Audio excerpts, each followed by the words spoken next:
All right, shalom, shalom. You know, everybody. I wanted to come and share once again. Hey, I'm Pastor Corey with the Straightway Ministries of Straightway, Kansas City. And just flat out, I hate niggas.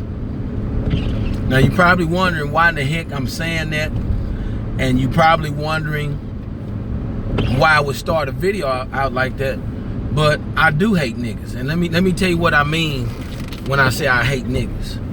Because when I look at, first of all, the historical value of the word niggas, which is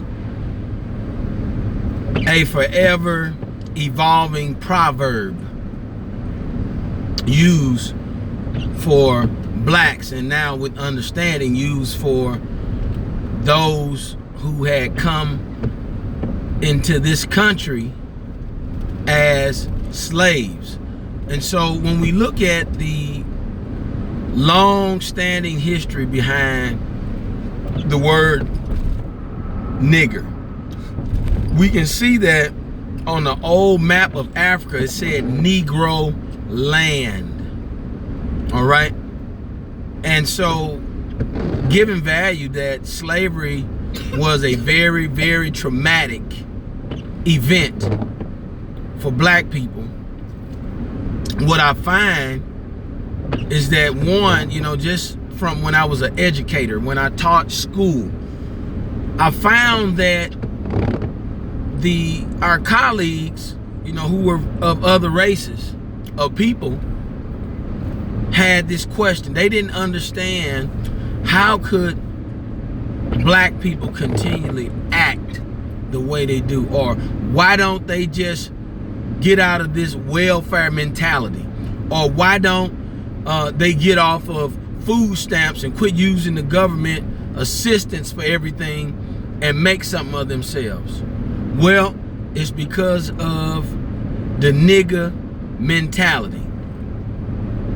The nigger mentality has been an evolving process for the Negro, or for the black man, or for the lost Israelite who had not known his identity. So when you have an identity crisis, then what I find, that is the basis for a lot of things that take place among the black community. It is also a basis of blacks wanting to belong. And so it's gonna lead up to the point which I want to express in this video, because of the things that I see and the things that I know that take place because we just simply lack knowledge.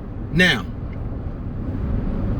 niggas, when you see them according to what they have evolved into, especially in this current day, we base all of our knowledge off of what we have grown to know in the small enclosed environments that we grew up in. Meaning, if we see something like sagging, guess what? When I was younger, when I was a teenager, I sagged my pants. Now, guess what? I'm 42 years old now. That shit looks stupid as hell. But back then, I remember the standard that was set in my mind with sagging. It was who you had to be. Because if you got caught at the corner store with your pants up and a button-up shirt, then somebody probably would have mistaken you as a coward or a punk or a soft dude in the neighborhood.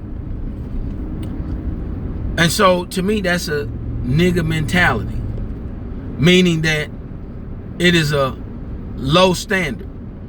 I also remember we used to have in St. Louis a parade called the May Day Parade. And I remember back when I was 14 and 15 years old that you know, I remember just the gang violence, the Bloods and the Crips. The Bloods was on one side of Natural Bridge. The Crips, where my neighborhood was on one side of the road, of the street. And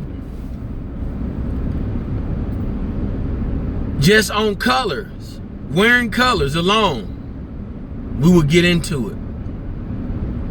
People would get shot. You know, little kids would get shot. Innocent little children would get shot. I remember coming out of school in middle school, and we had a whole front part of the school filled with Bloods from the gang, the Bloods, different sets. If you don't know what that is, sets or neighborhoods. You know, they had Pyru, they had Treetop,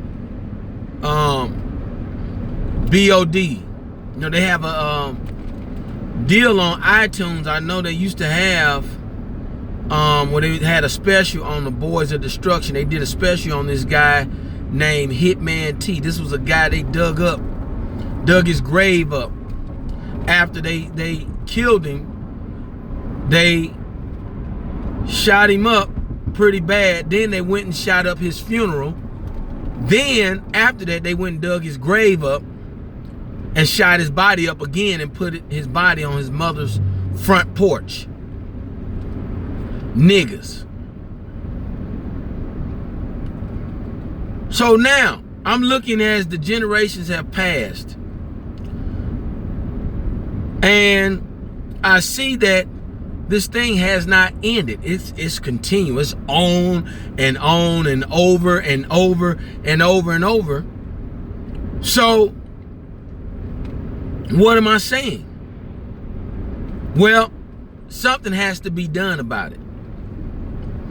And the colleagues that worked with me that were from other races, white, you know, Chinese, whatever race they was from, they didn't quite understand why black people were down so long. Why do they think like that? Why would they do things like the Hitman T? Why would they do things, you know, like O'Fallon Park? I seen a lady, you know, get hit by a car in the middle of O'Fallon Park. They used to pull up kind of like they did here in Kansas City on Prospect, where all the flashy cars would roll down Prospect.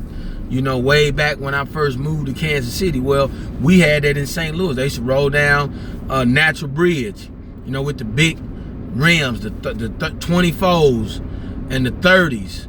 And now they got 42s. I mean, it's just getting ridiculous. All of that type of thing that I'm talking about is the nigga mentality. And so we have this thing that goes on where we try to get props among one another. We have this thing where it's an ever growing issue of robbing and stealing and mistreating our own people. And so what I have found in that is this. I saw this video on Facebook, and on this video that Sister Gabby was showing me, 2 Mexicans had got fired in this factory, and majority of the factory was all Mexicans. Guess what? They all walked out. They all walked out. I said, wow, I wish that would happen with us. But nigga mentality. So the ever-growing problem is that we have an issue with knowing who we are. We're never going to find out who we are unless we seek the truth. And so in that, then I take one of the curses that we were going to be the lowest. And the strangers, the foreigners that come into the places where you're scattered, they shall get up higher than thee. They shall be the head, and you shall be the tail.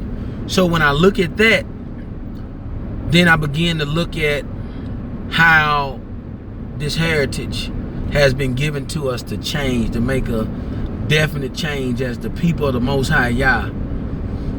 And when I look at the nigga mentality, I know it is embedded in people. You know, I thank Yah for deliverance, but I also know also that, you know, how I grew up, I'll never forget that. I would whoop your ass in a minute. I would never forget that. Because that's how I grew up. I grew up fighting. I fought. My first day of kindergarten was a fight. I remember sitting in there. I had a guy named Maurice Thomas. I didn't know this dude from a hole in the wall. I just moved on the north side of St. Louis from staying with my grandmother. It's my very first day of kindergarten. I'm in class. I didn't know nobody. I didn't talk to people. I just kept my mouth shut. But the guy pointed across the room and did one of these. And he pointed at me. So I did it back. You. So it was on. After when school was out, the bell rung. He said, when we get off our bus stop, I'm whooping your ass. I said, okay. And Brother Vest was at the school at the same time. He remembered this. And when I got off the bus, well, before I got off the bus, you know, when you ride the school bus, you can see, you know, off to the side of the bus, you know, to watch children getting off the steps and make sure they're safe. But he didn't know I was looking in the mirror. He was just looking to see if my feet came down the stairs. And man, I came around that corner, man, and I about kicked that dude in his head. And once I got him away from the door of the bus, man, I was all on top of this dude, beating this dude's tail. But the crazy thing about it, we had probably about 7 or 8 fights all the way up the street. I would beat this dude down. That dude would lay down in the ground, and everybody would say, get up, get up. They'd get up and come try to fight again. And so, you know, matter of fact, me and that dude, it was on site all the way up through 6th or 7th grade. And really didn't see him. I heard he's locked up. But, you know, my whole point for bringing it out is that our people are lost. And so any fly-by-night doctrine, anything that pops up, we want to jump on the first thing. That's why we see all of these folks. And this is when I'm getting into the crux of this video, why I say I hate niggas. See, because any place where you begin to see niggas operating fully in deception, but only because they want to belong something, then that's a huge problem. See, that's one of the problems we have in the way. I just seen this video with IUIC marching in Memphis. Well, I don't know how many people they had down there. But the word says any soldier that warreth, you don't meddle in the affairs of the world. Because the Most High is the one that oversees us. He's the one that instructs us. We was never the largest or the biggest or the strongest or the most craftiest. We was just a small nation that the Most High came after and made us his holy people, his set apart people. And so, you know, the things I'm saying, I'm just literally, you know, quoting, you know, and just giving you a piece of why we shouldn't be doing things such as that. I'm also saying that when you have these other organizations that, you know, the NAACP and SNCC, and we've tried with Black Panthers. A lot of people joined the FOI. And so my point in being with saying these things about these organizations is this, and you may not understand my point of view on it, which is really not my point of view. When you look in the word of Yah, first of all, it says not by might, nor by power, but by his spirit. So everything, even taking the kingdom, is going to be done by his spirit. And so when we say by his spirit, we see people say they're doing things by the spirit, but they don't have the fruits of the spirit. There is no evidence that they're operating according to the spirit. There is no evidence to say that the fruit that they are bearing was written concerning the Ruach, or the Holy Spirit, that Yah puts within his people that he have chosen, especially in this day when he said he was going to pour his spirit out on all flesh. And so if you're not one that have sought after the spirit, then you most likely not filled with that spirit. And so your fruit matches that. Marching is one thing. And I'm not saying it's a bad thing to march and to show strength.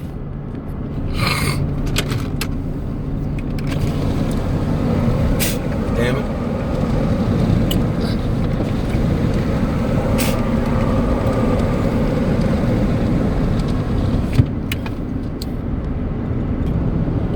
But it's one thing to march and make that be an instance where the Most High Yah is supposed to be the orchestrator of that. See, if the Most High instructs us to march, you better believe it's going to be a victory at the end of it. If the Most High instructs us to march, you better believe that's going to be a very powerful income. The time is not yet for Israel to rise up more so than it is for us to prepare. So I don't know from the leadership what the unction was. I don't know if it was because of the spirit. I don't know if it was because of, wanting to do something because of the things concerning niggas in the neighborhood and how we are killing ourselves, black on black crime and all the other lacks that we are dealing with in the black communities. I don't know what it was for. But this is what I'm going to encourage you all to do. So I'm not going to waste a lot of time on that. But I am going to say this. Israel, you must wake up. And in waking up, your first duty is to be filled with the set-apart spirit. You don't do nothing else until you are filled with the set-apart spirit. Remember the emissaries, the disciples who walked with Yahshua as he walked around, before he was taken up. And when he was taken up, he told them, don't leave Jerusalem until they was filled with the Holy Spirit, the Ruach. Why? Because then they would be doing things according to the Spirit of Yah. That's how we are to restore this mighty kingdom and become the repairers of the breach by the Spirit of the Most High Yah, and not by the power and the might of our own hands. We don't have it. We never did. Yah always went before us and caused terror on our enemies. He always made nations bow down so that he get the glory, that his name be made great among the people and the inhabitants of the earth. See, the nigga mentality is here even in the Israelite movement, when it shouldn't even be a movement. It should just be restoration. But it's a movement, because I look at all the foolishness and the dumb shit people say. Man, I don't even know this dude, but we was on a post concerning Teacher Shane and this Edomite thing. Man, people are completely off the chain. I don't know, he don't even understand the context of Gentiles, where it's told in the 10th chapter of Genesis. It didn't even say that Ham was a Gentile. It didn't even say that Shem was a Gentile. It referred to Japhet. And it's the only people after the flood that was distinguished and specified as Gentiles. And so right now we're looking at that in depth. Just for this reason, when you talk about Edomites, and for the purpose of knowing, because it's a key thing to know who the Gentiles are. But us, who are Israel, we got to quit bringing this nigga mentality into everything we do. We take it into everything. We can't do a damn thing civil except for a very small few. Everybody else is turned over to that mentality, that nigga mentality that you find in the hood. They say they're your friends, but they set you up, you know, so you be murdered. They don't want you to become anything more than what you can become, even in this time, because then it's a separation between you and them, or, you know, jealousy and envy might set in. So that's why I said you have to have the spirit of Yah, because that spirit of Yah is what's going to lead you into all things and teach you all truth. And so being set apart according to the set apart spirit is great. And not only that, but the nigga mentality is a bondage. It's an oppressive mindset. It is a characteristic that now, when I talked about the things that I did sagging long ago, it's ridiculous. It's been going on for generations after generations after generations after generations. How can that be? Lest it be a cursed thing that is on these people. How can that be? Unless it is a spirit of depression and oppression on our people that keeps this mentality forever alive amongst our people. Hey, I'm Pastor Corey. I just wanted to put thought on your mind, because I'm through with it. I'm done. You know, I've made a choice to raise my young seeds up in a different manner. I made a choice to strengthen my position in the Most High Yah. I made a choice to strengthen myself daily with wisdom, knowledge, understanding, in prayer and in fasting. I made a choice to prepare for the days ahead, to love my family, love my wife, to build my house up according to how I see fit, which is through what Yah plants in my heart. I'm a man. I practice strength. I surround myself with men of strength. I'm not a nigga. I'm an Israelite. I circumcise my children on the 8th day, my sons. And I do it according to strength. I don't fear. I don't fear you. I don't fear you. I don't fear the government. I fear Yah. So I just speak truth. You do you, and Pastor Corey is going to do me. Hey, y'all have a blessed and powerful day in the Most High Yah. Shalom, shalom.